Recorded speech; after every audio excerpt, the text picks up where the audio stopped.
So the return of the Mac is confirmed. Conor McGregor versus Michael Chandler will throw down at UFC 303 International Fight Week on June 29th in Las Vegas. Elsewhere on that card, we've got Cub Swanson and Andre Fili, Michelle Waterson Gomez and Gillian Robertson, and Carlos Hernandez versus Ray Sara. But it's all about the Mac. Don't expect that card to be too heavily populated with top stars because it's all about the Mac. It's all about the return of Conor McGregor. This will mark Conor's first fight since July 2021, July 10th to be exact. So when he walks to the octagon on June 29th, it'll be 1,085 days since he last competed, where obviously, as we know, he lost to Dustin Poirier via TKO. It is down as a TKO doctor stoppage. That's his second straight loss, the first time in his career that he's ever lost two straight. He lost obviously the rematch with Dustin Poirier via TKO, that knockout, and then he lost via doctor stoppage due to a broken leg in July 2021. Michael Chandler will be the opponent on the night, as we know, and as we've known for some time now. The two guys faced off against each other as tough coaches. But since McGregor's last fight, Michael Chandler has had three fights, and his last fight was November 10th, I believe, 2022. November 12th, 2022.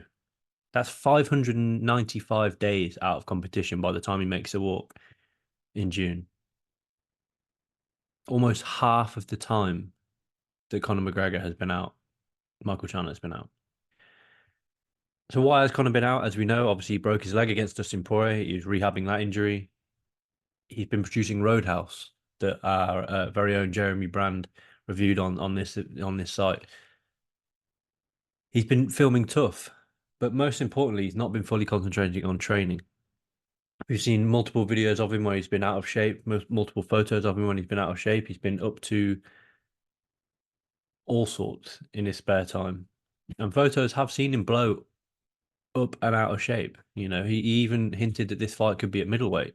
That's how big the guy is. We know that he was always a humongous featherweight. We know that he's always been a big lightweight, although against Dustin Poirier, he looked very undersized in that fight.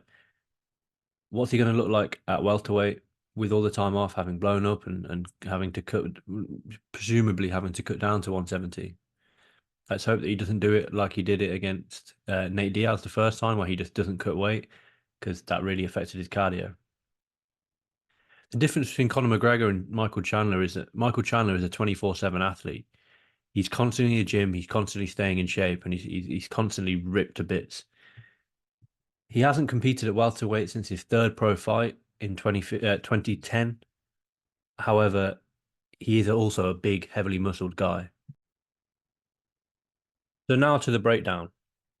It's only going to be a quick breakdown because I want to talk more about the fight the closer we get to it. Michael Chandler is one of the most easily hittable guys in UFC history.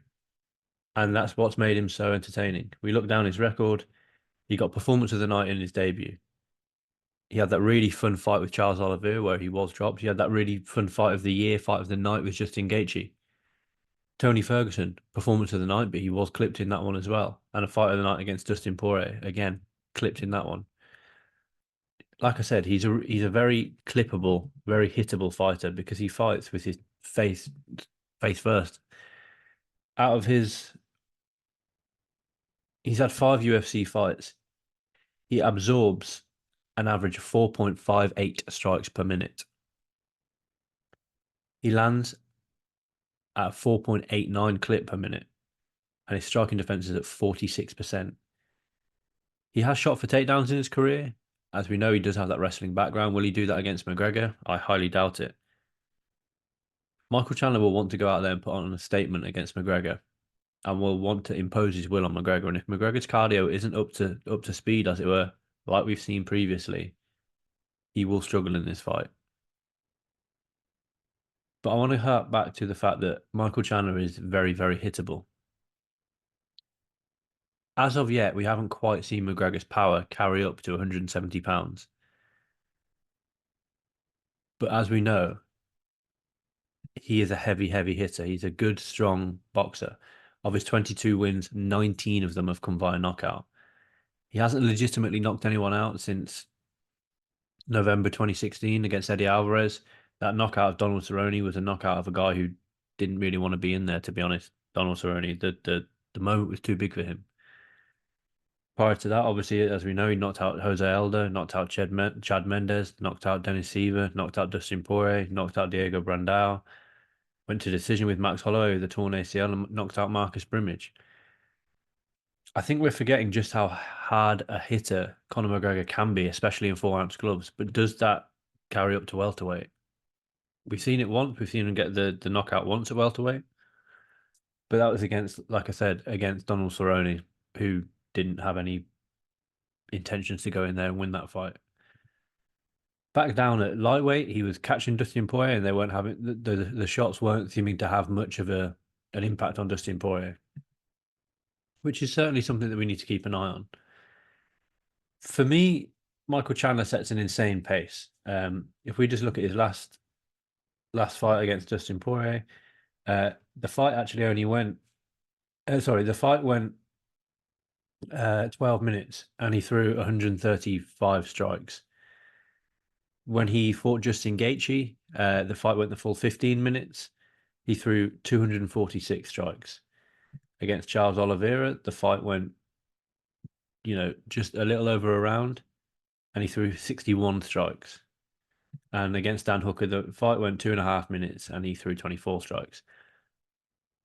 What this shows, and what we've seen from Chandler, is that he's got a very low base. He's very, very active with the jab. He's constantly putting the jab out there to try and confuse and distract opponents. And more often than not, it works. Look at the knockout of Dan Hooker.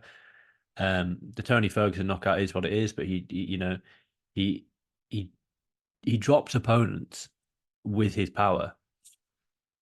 He rips to the body and rips to the head, and he's very active in there. Leg kicks, like I said, he pumps that jab out. Can McGregor stay calm in the moment, see everything coming?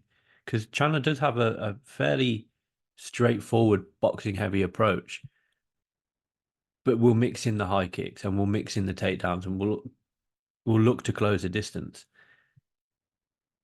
If he allows McGregor to get into his rhythm, I think McGregor wins it. If he imposes his will and really, puts a pace on McGregor, who knows how the fight will go. What we do know is that the return of Conor McGregor is confirmed. June 29th, T-Mobile Arena, International Fight Week, UFC 303. Keep it locked to MMA Sucker, because we'll be breaking down that fight and many others. Thanks for listening, guys, and I'll catch you next time.